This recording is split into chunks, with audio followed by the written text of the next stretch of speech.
Hancock supports his theory by pointing out archaeological evidence of a temple on Elephantine Island and the discovery of the Elephantine papyri, which he interprets as indications of the Ark's presence on the island. Hancock's theory has faced criticism from scholars who question its evidence and credibility, with some dismissing it altogether. Critics argue that Graham Hancock's theories fall outside the mainstream academic consensus. While he presents intriguing ideas and draws connections between archaeological findings, scholars do not universally accept his interpretations and conclusions. Additionally, Ethiopian Jews hold a different belief regarding the arrival of the Ark of the Covenant in Ethiopia. According to their tradition, during King Solomon's reign, the son of the Queen of Sheba, Menelik, took the Ark from Jerusalem with divine assistance. It is believed that upon reaching adulthood, Menelik left to rejoin his mother, taking the real Ark with him. In contrast, a forgery was left behind in the temple in Jerusalem. However, Hancock dismisses this traditional theory, stating that the Ark arrived in Ethiopia nearly 500 years after the famous visit of the Queen of Sheba to Jerusalem. Hancock's theory has been dismissed by professionals such as archaeologist John Holliday from the University of Toronto, who describes Hancock's theory as garbage and hogwash. These strong words indicate his skepticism and lack of belief in the validity of Hancock's claims. Also, Edward Uhlendorf, a former professor of Ethiopian studies at the University of London, expresses frustration with Hancock's book, referring to it as a waste of time because it fails to provide convincing evidence for the presence of the Ark in Ethiopia. Uhlendorf's criticism points to the lack of substantial supporting evidence presented by Hancock. For centuries, the location of the biblical Ark of the Covenant has been shrouded in mystery, captivating the attention of religious groups, dedicated researchers, and collectors of biblical artifacts. This sacred box, said to hold divine covenants, was considered lost to history until the recent groundbreaking discovery by Graham Hancock, a renowned British writer and researcher. The astonishing revelation has left people worldwide in awe, prompting them to ask, what secrets lie behind this mysterious discovery? And what does prophecy foretell about this strange rediscovery of the sacred Ark? This captivating video will explore the mystery behind this strange resurgence of the Ark of the Sacred Covenant and what it means for the world today. In ancient Israeli tradition, the Ark of the Covenant was revered as the physical manifestation of God. This gold-plated mystery box was celebrated as a symbol of divine presence and the covenant with the people of Israel. The Ark played important roles during ceremonial events, sometimes accompanying them to battle. However, as time passed and several wars raged, the Israelites tragically lost the Ark. Countless attempts by researchers and artifact collectors to trace its whereabouts yielded no success. In a spectacular twist of events, Graham Hancock made a groundbreaking discovery of the long-lost relic, complete with the commandments handwritten by God himself. Before we delve into the mysterious circumstances around the discovery of this sacred Ark and why it was destined to be found in this age, let us first introduce you to the majestic Ark that once housed the presence of God, the Ark of the Covenant. According to the historical narration, the Ark is a wooden chest covered in pure gold. It had an elaborately designed top known as the mercy seat. God provided Moses with specific instructions to construct the Ark of the Covenant when the Israelites were encamped at the foot of Mount Sinai, as documented in Exodus 25:10-11. According to the Holy Bible, the construction of the Ark commenced 1 year after the Israelites left the land of Egypt. The construction specifications dictated that the Ark should be 2½ cubits in length, 1½ cubits in breadth, and 1½ cubits in height. The Ark was to be elegantly covered with gold and bordered with a four-cornered crown of gold. Furthermore, they were to attach 4 rings of gold to the 4 corners, with 2 rings on each side. They were to insert poles made of acacia wood, overlaid with gold, into these rings to carry the Ark, emphasizing that they would not be removed under any circumstances. Additionally, they were to sculpt a cherubim out of gold. These 2 golden cherubim were created and placed on the lid of the Ark, facing each other, with their wide wings spread upward. The book of Exodus also reveals that the Ark contained 2 stone tablets of the 10 Commandments. The New Testament book of Hebrews suggests that it also housed the gold jar of manna and Aaron's staff. Bezalel, a man filled with the Spirit of God, was chosen to construct the Ark of the Covenant and other furnishings within the tabernacle. Bezalel was granted wisdom, understanding, knowledge, and artistic skills to complete this task, assisting him was Aholiab, while skilled craftsmen provided additional support. Once the construction was complete, the Ark of the Covenant dwelled within a movable shrine known as the tabernacle. The tabernacle construction involved tapestry curtains adorned with cherubim. These curtains concealed the ark from view. In front of the curtain, an altar and incense burners were placed. Aaron and his sons were responsible for burning incense from various ingredients both morning and sunset, creating a fragrant offering. The tabernacle consisted of two rooms: the outer room, known as the holy place, and the inner room, referred to as the most holy place or the Holy of Holies. In the outer room, there was a table where they placed the bread of the presence, also called the showbread. Additionally, an altar of incense and a 7-branched candelabrum, called the menorah, were present. The Holy of Holies served as the actual dwelling place of the God of Israel. God was believed to be invisibly enthroned above a solid slab of gold, which rested on the Ark of the Covenant. At each end of the slab were cherubs, representing the presence of God. The symbolism of the Ark of the Covenant has transcended religious contexts. It has been depicted in various art, literature, and popular culture forms. It has inspired divine reverence and a sense of mystery throughout history. The Ark's symbolic significance continues to resonate with believers, reminding them of the enduring presence of God, the importance of upholding the covenant, and the power of faith and obedience within the religious narratives of Judaism and Christianity. The Ark of the Covenant carries profound symbolism. One of its key symbols is its representation of the divine presence. It was believed that the Shekinah dwelled above the Ark, positioned between the two golden cherubim. This established a tangible connection between the earthly realm and the divine realm. The Ark functioned as a physical reminder of God's presence and a focal point for worship and communication with the divine. Furthermore, the Ark symbolizes a covenant between God and the Israelites because it houses the tablets of the law, otherwise known as the Ten Commandments, which actively represent the moral and legal foundation of the Jewish religion. The tablets encapsulate the principles and instructions given by God, serving as a guide for righteous living and creating a framework for justice and ethical behavior.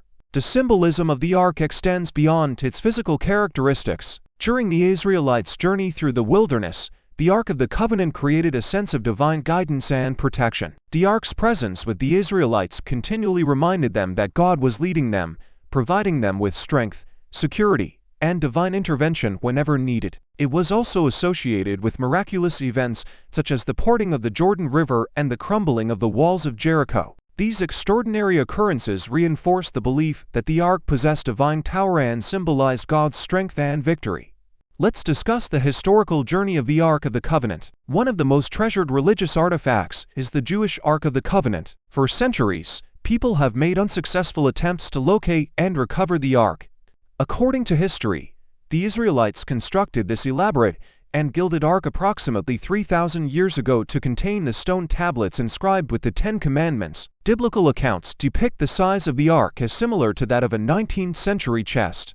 Many believe that during the Israelites' quest to conquer the city of Jericho, they diligently carried the ark around the city for a week, blowing trumpets, and on the seventh day, the walls fell, making way for an effortless victory. Over time, the ark was guided by various priests and kings. First, it was entrusted to the priest Phinehas in Bethel, and later it resided in Shiloh during Samuel's apprenticeship. However, during a conflict with the Philistines, the ark was captured by them and taken away from Israel. Shockingly, the ark, known for all its blessings, brought a series of tragic events, including the death of its caretakers and misfortune to the Philistines wherever they took it. Eventually, the Philistines returned the ark to the Israelites. Later on, in the biblical stories, King David took the ark with him when he had to flee from Jerusalem due to Absalom's conspiracy. But King David later ordered the priest Zadok to return the ark to Jerusalem, where it held a significant place of reverence during the 8th and 7th centuries BC. Archaeological evidence suggests notable cultic activity at Kirjath Jearim, possibly connected to the northern kingdom. This is significant because it occurred after the ark was believed to have been removed from Jerusalem. Scholars believe that the story of the ark was independently crafted in the 8th century in a text called the Ark Narrative. This narrative was incorporated into the main biblical account before the Babylonian exile, further solidifying the ark's central role in Israelite history and religious tradition. Throughout history, the Ark of the Covenant remained a powerful symbol of God's presence and religious reverence. Its journeys, miracles, and custodianship by various figures reflect its profound significance and enduring legacy in religious and historical narratives. However, in 597 and 586 BC, the Babylonian Empire conquered the Israelites, and the Ark, supposedly kept in the temple in Jerusalem at the time, disappeared from historical records. This has birthed many theories and claims. The origins and nature of the Ark of the Covenant have been the subject of much speculation and debate. Whether it was destroyed, captured, or hidden remains unknown. Several claims have emerged over the years in response to inquiries about the possible whereabouts of the Ark of the Covenant. One prominent claim suggests that the Ark found sanctuary in Ethiopia's town of Aksum, residing within the St. Mary of Zion Cathedral. However, access to the Ark is tightly controlled, allowing only an assigned guardian to see it, so its authenticity remains unverified. In June 2009, Abuna Paulos, the Patriarch of the Ethiopian Orthodox Church, initially announced his intention to unveil the Ark of the Covenant to the world, asserting that it was securely kept within the Aksum Church. However, the following day, Abuna Paulos reversed his decision and opted not to reveal the Ark. Despite this reversal, he maintained his affirmation regarding its current status, suggesting that it remained preserved and protected. The decision not to unveil the Ark added to its mystical lore and continued to generate speculation and intrigue. Another theory proposes that the Ark was concealed beneath the First Temple in Jerusalem before its destruction. Yet, excavation beneath the site is hindered due to the presence of the revered Dome of the Rock Shrine. This sacred Islamic shrine is mounted on the claimed location of the Ark, but Islam prohibits any form of excavation beneath their sacred shrine. Also, Thomas Rama's suggestion that the Ark might have originally carried sacred stones, similar to those found in pre-Islamic bench chests, is another interesting claim. According to this view, these stones could have represented Yahweh or sculptures of Yahweh and the goddess Ashura. However, it's worth noting that this is a speculative interpretation and there is limited concrete evidence to support it. On the other hand, Scott Knoll argues against his claims, pointing out differences in structure, function, and transportation methods between the Ark of the Covenant and bin objects. Knoll's perspective highlights the need for careful analysis and consideration of different artifacts, specific characteristics, and contexts before drawing direct comparisons. Knoll proposes an alternative parallel by suggesting that placing written covenants beneath statues, as ancient Egyptians did, is a more relevant comparison to the Ark's covenantal tablets. This viewpoint emphasizes ancient Egypt's cultural and historical context and practices, suggesting a potential link between the Ark's covenantal tablets and similar practices in other ancient civilizations. Where did Graham Hancock find the Ark of the Covenant? Graham Hancock states in his theory that the Ark of the Covenant was taken from Solomon's temple during the reign of King Manasseh and transported to Elephantine Island along the Nile. He further deduced that the Ark eventually rested in the Church of St. Mary of Zion in Aksum, Ethiopia. Hancock supports his theory by pointing out archaeological evidence of a temple on Elephantine Island and the discovery of the Elephantine papyri, which he interprets as indications of the Ark's presence on the island. Hancock's theory has faced criticism from scholars who question its evidence and credibility, with some dismissing it altogether. Critics argue that Graham Hancock's theories fall outside the mainstream academic consensus.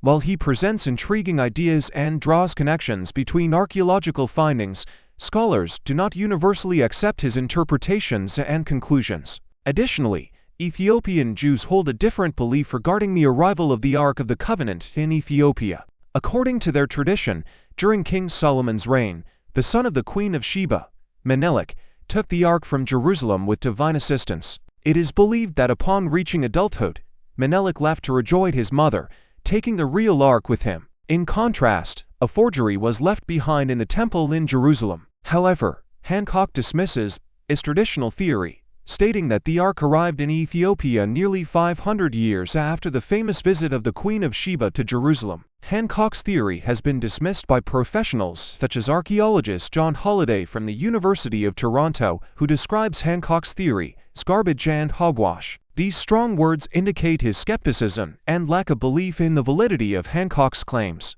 Also, Edward Eulendorf, a former professor of Ethiopian studies at the University of London, expresses frustration with Hancock's book, referring to it as a waste of time because it fails to provide convincing evidence for the presence of the Ark in Ethiopia. Eulendorf's criticism points to the lack of substantial supporting evidence presented by Hancock. Despite the strong criticisms and disapproval surrounding Hancock's theory, his book claims documentation of the Ark of the Covenant in Ethiopia to back this claim. The local Ethiopian Jewish community also claims that the Ark is located in the Church of Mary Zion, which is situated in the small town of Aksum. Legend has it that a dedicated monk is entrusted with safeguarding the real Ark of the Covenant and has devoted his life to this sacred task. Access to the Ark is highly restricted, extending even to kings and bishops, underscoring its secretive and revered nature. Replicas of the Ark, known as tablets, are found in Ethiopian monasteries and churches, but they are also off-limits to the general public. Also, the Ethiopian Jews believe a church must have a replica of the Ark before it is deemed fit for worship. Thanks for watching. Please like, comment, share, and subscribe to this channel.